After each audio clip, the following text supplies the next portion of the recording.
आज हम विश्वकर्मा न्यूज के माध्यम से अखिल भारतीय जागरण ब्राह्मण महासभा के कार्यकारी प्रधान फूल कुमार जी से मुलाकात करने रहे हैं और हम चर्चा करेंगे कि अखिल भारतीय जागरण महासभा के हालात पर। जैसा आप सभी को विदित है कि अखिल भारतीय जागरण महासभा के चुनाव होने जा रहे हैं और इस परिप्रेक्ष्य में कुछ चर्चाएं करेंगे प्रधानमंत्री से। तो आदरणीय प्रधान जी, आपका स्वागत। सर, हम अखिल भारतीय जागरण महासभा वर्ष हालात पे आपसे चर्चा चाह रहे हैं।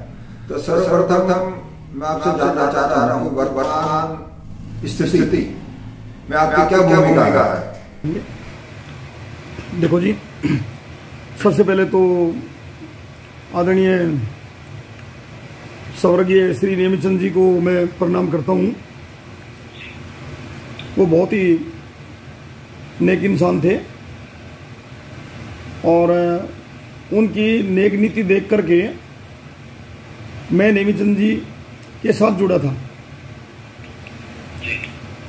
उन्होंने बहुत ही अच्छे काम करने के लिए सोचा था और हम उस टीम का हिस्सा बने थे। और नेमीचंद जी जैसा इंसान के जाने के बाद यहाँ सब ने नेमीचंद बन के दिखाना सिखाया, क्योंकि नेमीचंद के आदर्शों पे एक भी बंदा इनका नहीं चल पाया। और सबसे बड़ी गलती एक ही हुई है महेश जी कि नेमीचंद जी बहुत भले इंसान थे, लेकिन वो टीम का चुनाव गलत हो गया। टीम का चुनाव गलत होने से ये सब चीजें खराब हो गई। 5 जुलाई को जब नेमीचंद जी सर्वशिद हार गए, हमारे बीच नहीं रहे, उसके बाद तो जैसे गदर सा मच जाता है ना, गदर सा मच जाता है। टीम ने इतना गदर मचा दिया और खासकर अनिल जी जो महामंत्री जी हैं, सब कुछ वहां से खराब हो गया जी। अनिल जी की वजह से ज्यादा खराब हुआ।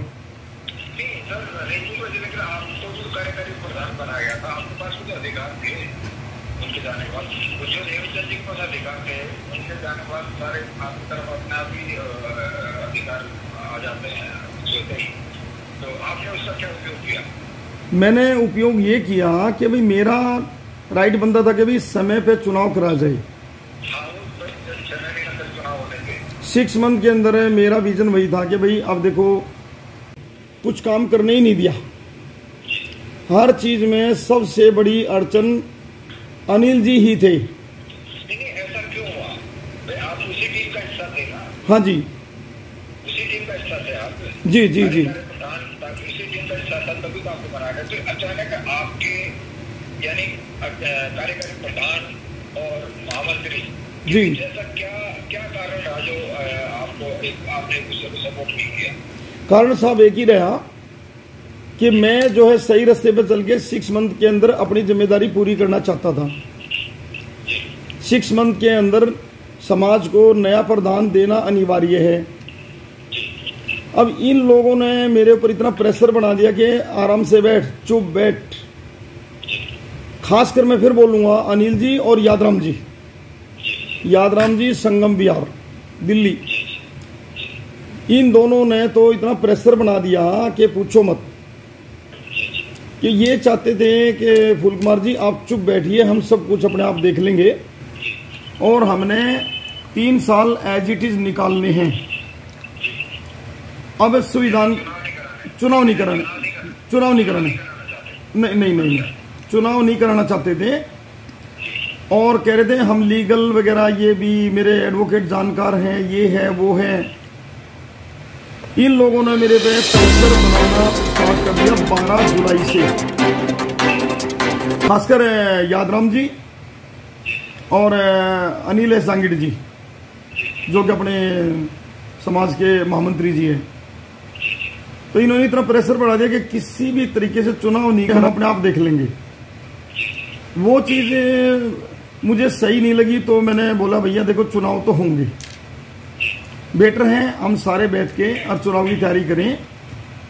और ये भी बात हुई कि भाई चुनाव की बजाय सर्वसम्मति बनाई जाए, सर्वसम्मति बना करके हम समाज को चुनाव कर सर्वसम्मति का चुनाव करेंगे और समाज को प्रधान नया मिल जाएगा, आगे जो काम है उसको हम लोग सब मिल करके पूरा करेंगे। लेकिन इन लोगों की बिल्कुल ऐसी मंशा नहीं थी, बार बार यही कहते थे कि फूल कुमार जी ऐसा मौका कभी नहीं मिलेगा, हम कभी जीत नहीं पाएंगे, आप मेरी बात मान जाओ। ये वर्डिंग थे यादराम जी के कि हमें कभी भी चुनाव में नहीं जीत पाएंगे। और ये तो नेमीचंद जी का चेहरा था, जो हम लोगों को वोट मिली, नेमीचंद जी को प्रधान बनाया गया। और देखो मैं इसी में थोड़ा सा यहाँ बोलूंगा अभी, इसमें कोई डाउट नहीं है, किसी की कोई मेहनत नहीं है। अगर प्रधान जी नेमीचंद जी बने तो प्रधान जी की फेस वैल्यू पे खुद प्रधान जी को वोट मिले हैं, इसमें किसी जी सर जी सर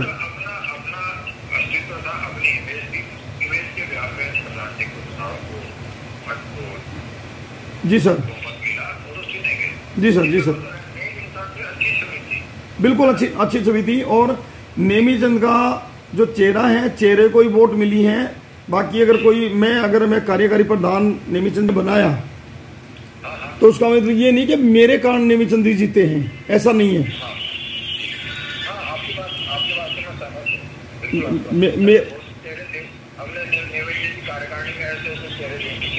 सिर्फ चेहरे को वोट मिली है जी। कोई अनिल एसांगड़ कह दे कि भाई मैंने जो है नेमीचंद जी को जिताया है। हाँ जी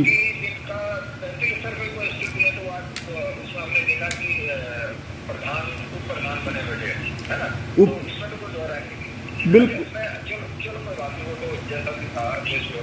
उसके बाद जो हालात पैदा हुए, और एक बात के लिए हम इस तरह का बड़ा आभार व्यक्त करना चाहता है कि आपने बड़ा स्ट्रॉन्ग डिसीजन लेते हुए जी चुनाव प्रक्रिया प्रारंभ की। तो चुनाव के बारे में थोड़ा सा आप हम बताएंगे कि ये आपने कैसे इसको देखा, किसका सहयोग मिला? मेरे को चुनाव के लिए किसी का सहयोग नहीं मिला, मैं खुद गया हूँ। मैं खुद क्यों गया हूँ ये अब मैं पूरी टीम का किस का नाम लूँ।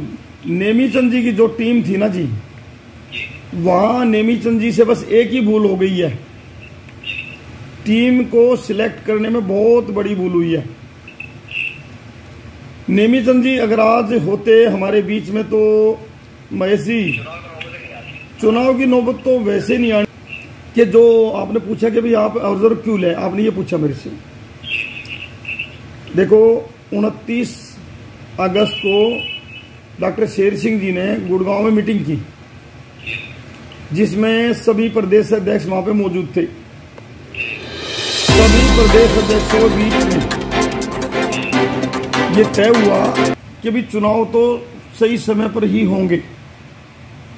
और हमने भी बोला कि चुनाव तो 6 महीने के अंदर कराने पड़ेंगे। अब आओ मुख्य चुनाव अधिकारी नेमीचंद जी का बनाए हुए थे मिस्टर नंदलाल खंडेला जी, खंडेला साहब। हमने उस प्रदेश अध्यक्षों की मीटिंग में, गुड़गांव की मीटिंग में जो शेर सिंह जी ने बुलाई थी, उस मीटिंग में हमने भी और हमारी टीम ने भी और जितने प्रदेश अध्यक्ष उन्होंने हमने बिल्कुल स्वीकार किया कि चुनाव अधिकारी नंदलाल खंडेला ही रहेंगे। अब ये चीज तय होगी कि भाई अब जी बोलिए किस बारे में जी?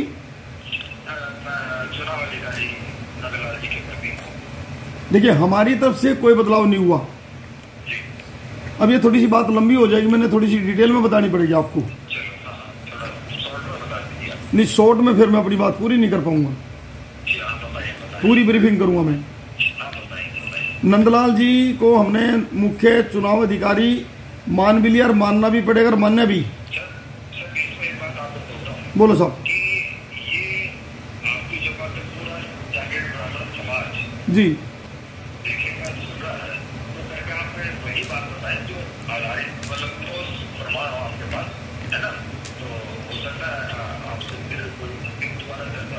महेश जी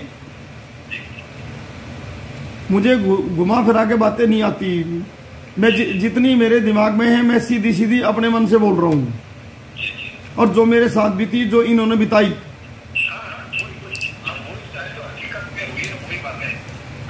सर अब चुनाव के बारे में पूछ लो। हम लोगों का तय हुआ कि भाई चुनाव अधिकारी नंदलाल जी रहेंगे और आप महीने के अंदर चुनाव कराओ। अनिल जी और यादराम जी किसी सूरत में भी नहीं माने, चीजें यहां से खराब होती निकल गई। वो चुनाव चाहते नहीं थे, मैं 6 महीने के अंदर चुनाव चाहता था। अब इन्होंने देखा कि भाई ये तो जो है मानेगा नहीं, इन्होंने हमारे साथ खिंचाव बनाना चालू कर दिया। फिर सोमदत्त जी का फोन आता मेरे पास कि फूल कुमार जी, मैं कहता हूं या तो मेरे ऑफिस में या फूल कुमार जी के ऑफिस में, अनिल के ऑफिस में मीटिंग कर लो। 3 के अलावा चौथा बंदा हमारे बीच में नहीं होगा। मैंने स्वीकार किया। बल्कि सच पूछो तो खास कर ना मिस्टर देवमणि जी नजफगढ़ वाले, उनके बारे में सोमदत्त जी ने, अनिल ने बोला कि भाई वो नहीं बैठेंगे हमारे बीच में। सोमदत्त जी को मैंने बोला कि जब देवमणि जी का तो कोई मतलब ही नहीं, जब आपने बोल दिया कि हम तीनों बैठे थे, तीनों बैठेंगे। हमारा ऑफिस एयरपोर्ट के साथ महिपालपुर में तय होगी, यहाँ मीटिंग होगी तीनों की। हम लोग में से तीनों बैठ गए, हमारी चर्चा स्टार्ट होगी। चर्चा स्टार्ट होती है जी, इसको चुनाव को कराना है। अनिल जी बोले बिल्कुल ठीक है जी, बताओ क्या चाहते हो। मगर जी चुनाव अधिकारी हमारा नंदलाल खंडेला ही रहेगा। उसके बाद उनमें से भाई 2 इधर से ले लो, 2 इधर से ले लो, और चुनाव मंडली बना करके चुनाव को आगे बढ़ाओ। अनिल जी नीचे गर्दन करके वो हाथ मारता सीधा कि नहीं, बिल्कुल नहीं, 5 के 5 आदमी अनिल के कहने पे होंगे। अनिल जो कहेगा वो होगा। ये चीज मुझे पसंद नहीं आई। क्यों पसंद नहीं आई? कि मेरे सामने पूरा समाज एक है। मैं यहां पक्ष और विपक्ष को जानता ही नहीं हूं। मैं सिर्फ जानता हूं तो सिर्फ ओनली समाज को जानता हूं। छोटे से लेकर बड़े तक मेरे लिए सब सम्मानीय हैं। जी सर, जी सर। तो मैंने इतना ही बोला कि अनिल जी, नंदलाल जी तो हमारे सम्मानीय हैं, आप 2 इधर से ले लो, 2 इधर से ले लो, समाज भी खुश रहेगा और कोई मुनमिटाव भी नहीं होगा। अनिल जी ने मेरी बात नहीं सुनी और हमारी मीटिंग चली जी लगभग 1.5 से पौने 2 घंटा। तीनों लोग, हम तीनों ही थे जी। क्योंकि देवमणि जी के बारे में उन्होंने स्पष्ट मना किया, भाई आपके मुख्य सलाहकार है देवमणि जी, आप उनको नहीं बुलाओगे। मैंने सोमदत्त जी की बात मान ली कि नहीं बुलाएंगे। जब हमारी तीनों की बात होनी थी तीनों ही करेंगे, और तीनों ही लोग थे, हम चौथा कोई था भी नहीं। अनिल जी के साथ 1.5 पौने 2 घंटा काफी मेहनत करने के बाद अनिल जी किसी भी सूरत में माने नहीं, और सोमदत्त जी ने बल्कि बीच में कहा, देखो मैं सोमदत्त जी की तारीफ भी करूंगा, देखो जो सही है तो सही है। सोमदत्त जी ने बोला कि अनिल जी कोई फर्क नहीं पड़ता, समाज एक है, कोई बात नहीं, नंदलाल जी तो मुख्य हो गए, 2 इधर से ले लो, 2 इधर से खत्म करो और चुनाव को संपन्न कराओ। अनिल जी बोला मैं नहीं सुनूंगा, मैं नहीं मानूंगा, मैं तो 5 अपने रखूंगा, कि मैं सिर्फ 1 आदमी इधर से ले सकता हूं, 4 मेरी तरफ से होंगे। महेश जी, शायद आप कहीं मार्केट में हो, मुझे लगता है।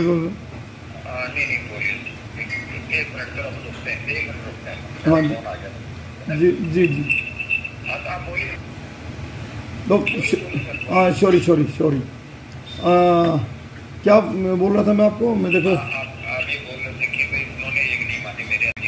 एक नहीं मानी। लास्ट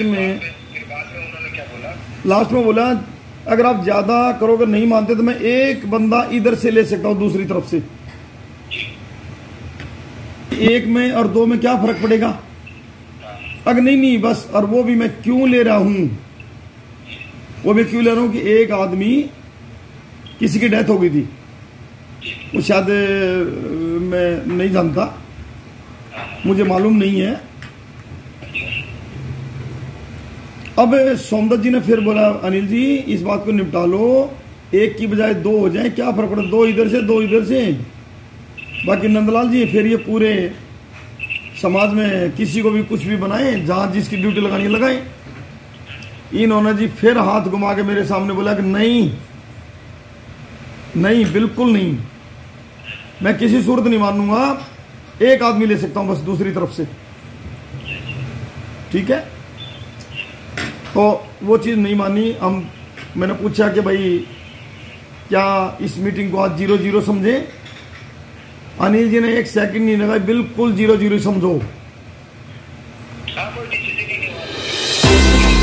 हाँ जी, वहां से उठ के चले गए। इन्होंने बाद में क्या किया क्या नहीं किया कैसे किया मुझे कुछ भी मालूम नहीं है। देखिए मैं जो कोर्ट गया, जो ऑब्जर्वर लेके आया, इसमें यह निर्णय सिर्फ और सिर्फ फूल कुमार का था कि भाई अगर तू ऑब्जर्वर नहीं लेके आया तो ये समाज बिल्कुल तहस नहस हो जाएगा और लड़ाई झगड़े होंगे, विवाद होंगे, कोई फायदा नहीं हो। निष्पक्ष चुनाव कराने के लिए मेरी मजबूरी बना दी अनिल जी ने और खासकर यादराम जी ने।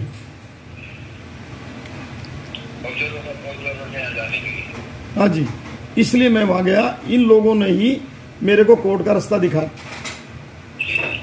ऑब्जर्वर में ले आया और फिर इन्होंने शोर मचा के भाई फूल कुमार ने समाज का पैसा खराब कर दिया, ये कर दिया वो कर दिया। हाँ जी हाँ जी हाँ जी हाँ जी। फिर इन्होंने एक गलत काम और किया, मैं वहां पे थोड़ा सा घबरा गया। इन्होंने जो जेपी सिंह मेरठ वाले, इन्होंने अनिल जी ने और यादराम जी ने, इन्होंने दोनों ने जेपी सिंह को पूरी की है। और इन्होंने सती मठ पर जिस दिन मीटिंग बुलाई, इनका यादराम जी का मेरे को फोन आता है कि भाई साहब मीटिंग है, आपने आना है। मैं कहा जी बिल्कुल आऊंगा। मैंने पूछा कौन कौन आ रहे हैं, तो उन्होंने सबके नाम गिनाए। उन्होंने जेपी सिंह का भी नाम साथ में गिनवाया। मैंने बोला भैया जेपी सिंह अगर वहां आएंगे ना तो मैं मीटिंग में नहीं आऊंगा। बोले यार क्या फर्क पड़ता है, जेपी सिंह भी हमारा ही आदमी है। अब इनकी मनसा क्या थी क्या नहीं थी मैं नहीं जानता, इनकी मनसा क्या थी क्या नहीं थी मैं नहीं जानता। तो जो है मैंने मना किया कि भाई वो आएंगे तो मैं नहीं आऊंगा। इन्होंने उसको पीछे कैसे रोका मैं नहीं जानता। फिर ये इन्होंने मेरे कहने से उसको वहां नहीं बुलाया। फिर हमारी बातचीत हुई, वहां भी सही बात हुई। वहां पे काफी सारे लोग आ रखे थे, काफी सारे लोग आ रखे थे। तो मैं मीटिंग में पहुंचा तो वहां पे हमारी सारी बातचीत अच्छे से हुई। उसके बाद ये हमारी तीनों लोगों मीटिंग हुई। तो ये उस दिन तो इन्होंने नहीं बुला, लेकिन पीछे से इन्होंने पूरी फुल सपोर्ट की है। मुंडका में जब वो वहां पे कब्जा करने के लिए आया तो इन लोगों में से कोई सिंगल आदमी मुंडका नहीं पहुंचा। वहां पे चेयरमैन कृष्ण आसोदा और देवमणि जी नजफगढ़ और मैं और एक सागरपुर से हैं, अपने नाम उनका रामानंद जी। हाँ जी। और वहां पे सोमदत्त सतवीर वगैरह बिल्कुल सब कुछ पुलिस केस हो लिया, पुलिस बुला ली, उसके बाद गए हैं। फिर इन्होंने क्या किया, ये सती मठ पे कब्जा जमाए बैठे यादराम जी। सती मठ पे भाई साहब करोड़ों की इनकम है। हाँ हाँ जी। तो इसमें इस तरह से आपकी चुनाव प्रक्रिया जो चल रही है ना। और देखो जी सॉरी महेश जी, मैं थोड़ी सी बात ब्रीफिंग करना चाहूंगा। मेरे मन में जो बात है बोल लूंगा जरूर। सती मठ का कब्जा यादराम जी क्यों नहीं छोड़ रहे, उस पर विवाद हुआ हमारा कि भाई आप इसका कब्जा छोड़ो, करोड़ों की इनकम है साल की, आप लोग पैसा कहाँ हिसाब नहीं देते, समाज का नुकसान कर रहे हैं। 2 खरबों की जमीन है भाई साहब महेश जी, और उसका कब्जा छुटाने बहुत जरूरी है। और मैं साथ साथ ये भी बोलूंगा कि ऐसा प्रधान चुन के आए कि भाई सबसे पहले जो इन पे धर्मशालाओं पे सती मठ पे कब्जे हो रखे भाई साहब, उसको जब तक नहीं छुटाओगे समाज का भला नहीं होगा। और वो काम जब होगा कोई दबंग अच्छी सोच का प्रधान समाज चुन के भेजे महासभा में। बहुत धमकी दी मुझे, मतलब मेरे परिवार में कोई छोड़ा ही नहीं लोगों ने जिसके बारे में इन्हें भद्दे शब्द यूज ना किए हों। तो फिर भी आपके अपने हाल आपके सामने तो आप कुमार जी से सुनना चाहते हैं कि क्या ये कुमार जी ने दिया है या बर्नेला टीम ने दिया है समाज ने दूसरा। ठीक है सर, मेरी बात सुनो। देखिए, सबसे पहले तो मैं एक ही चीज बोलना चाहूंगा कि बर्नेला जी को अननेसेसरी जो घसीटते हैं ना लोग, बीच में बदनाम करते हैं, बीच में, मेरी बर्नेला जी से कोई बात नहीं होती। क्योंकि मैं बर्नेला जी टीम को पीछे छोड़ के आ गया था। नेमीचंद की छवि देख करके, नेमीचंद के विचार देख के, नेमीचंद का चेहरा देख करके मैं छोड़ के आ गया था। मैं ना नेमीचंद का हिस्सा हूं, ना मैं किसी दूसरी पार्टी का या बर्नेला जी का, मैं किसी का हिस्सा नहीं हूं। मैं हिस्सा हूं तो ओनली सिर्फ पूरे जांगीर समाज का हिस्सा हूं, बस। जी। और जहां तक ये जो लोग शोर मचा रहे हैं ना, देखो हमारा समाज बड़ा भोला भाला है, बड़े भोले लोग हैं। चंद लोग ही उल्टी सीधी बातें करते, नहीं तो हमारे जांगीर समाज जैसा कोई समाज शायद ही छत्तीस बिरादरी में कोई हो। हमारे समाज में, हाँ जी, जो इन्होंने बदनामी फैलाई महेश जी कि जी बर्नेला टीम पैसा देगी, बर्नेला देगा, बर्नेला जी ने ये कर दिया वो कर दिया। ईमानदारी के साथ बता रहा हूं, मैंने अपनी कंपनी पूजा भट्टा कंपनी प्राइवेट लिमिटेड से 8,70,000 रुपए, 8,70,000 का चेक मैंने महासभा में जमा कर दिया 16 नवंबर को।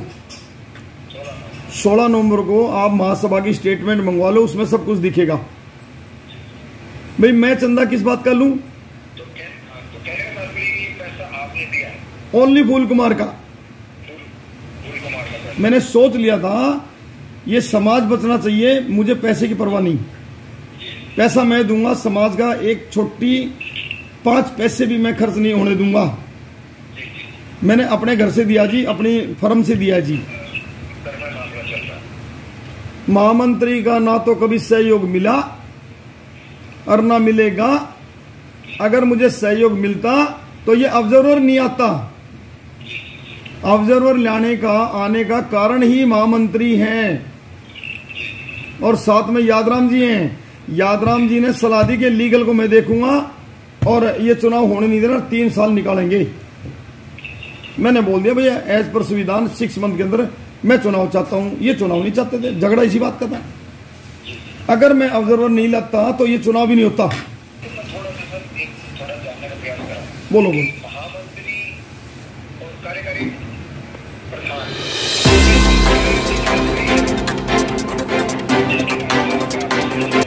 थोड़ा सा समाज को बताने का कष्ट करें। महेश जी महेश जी देखो जी, मैं बताऊं महेश जी, अगर संभव है जी, देखो कभी ये तो आप एक ही दिन के नजर देंगे, आप वो महामंत्री, आप कार्यकारी प्रधान, ऐसा क्या कारण रहा कि आप इसमें अचानक 36 का आंकड़ा हो? कुछ समझ नहीं। महेश जी, तो मेरी बात क्या, अनिल जी के अंदर समझ नहीं है। और ये कहते ना बच्चा जो जिद कर लेता है बच्चा कि नहीं आप इस बात पर आपको मुश्किल लग रहा है कि जो देवमणि जी का जो परिपक्व है तो उसको आप उसी पर महेश जी देखो, अब आप थोड़े जाके निकल गए, मैं किसी बारे में नहीं बोलूंगा। ये पूरा समाज देख रहा है, ये पूरा समाज देख रहा है, परिपक्व है या अपरिपक्व है वो तो समाज जाने जी, समाज फैसला करेगा, मैं नहीं कर सकता। आपकी बातों से ये लग रहा है नहीं, मैं किसी की बात को मजबूत नहीं कर रहा, ना मैं देवमणि जी की बात को मजबूत कर रहा, ना मैं अनिल जी की बात को मजबूत कर रहा, या मैं दोनों में से किसी की बात को कमजोर नहीं कर रहा। लेकिन सिर्फ अगर अनिल जी सही चलते तो शायद इतना प्यार बनता इस समाज के अंदर जिसका कोई अंत नहीं, प्यार बनता। मुझे तो लगता नहीं जी, मुझे सर एक चीज बताओ, आप क्या सोचते हो हमने प्रयास नहीं किए? जी जी सब कुछ हो गया, सारा कार्यक्रम हो गया, वो तो होने हैं।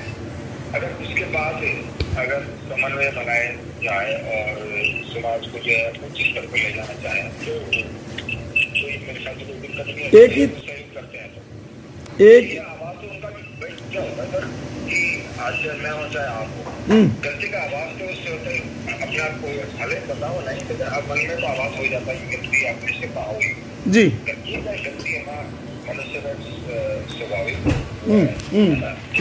नेचर है, गलती होती है, काम करने वाली गलती होती है ना। फिर भी अगर समाज इसको देखते हुए आपसे अगर सहयोग करता है या उसमें लोट आता है, उस माहौल में लोट आता है, सबसे बड़ी देखो जी महेश जी, ये समाज को एक अगर कोई कर सकता तो वो हमारा जहांगीर समाज कर सकता है। और अब एक चीज बताओ, आपने एक छोटा सवाल पूछा मेरे से, नहीं मैं सब देखो सॉरी देखिए, अगर आप देखो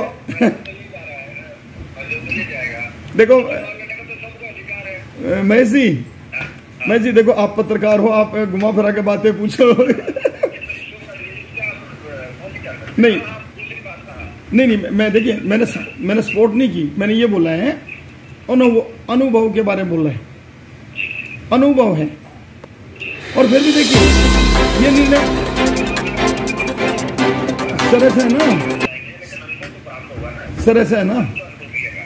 ऐसा है ना, ये मैं तो विचार बताएं, बाकी तो प्रधान तो समाज ने चुनना है, मैंने थोड़ी चुनना है।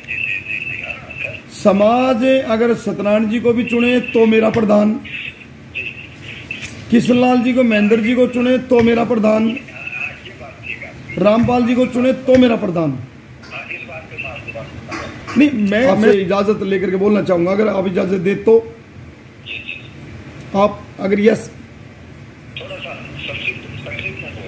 ठीक है। देखिए जो शपथ ग्रहण हुआ, अब आपने थोड़ी देर पहले एक सवाल पूछा मेरे से, परिपक्व और अपरिपक्व, ये परिपक्व और अपरिपक्व का उदाहरण है क्या? जब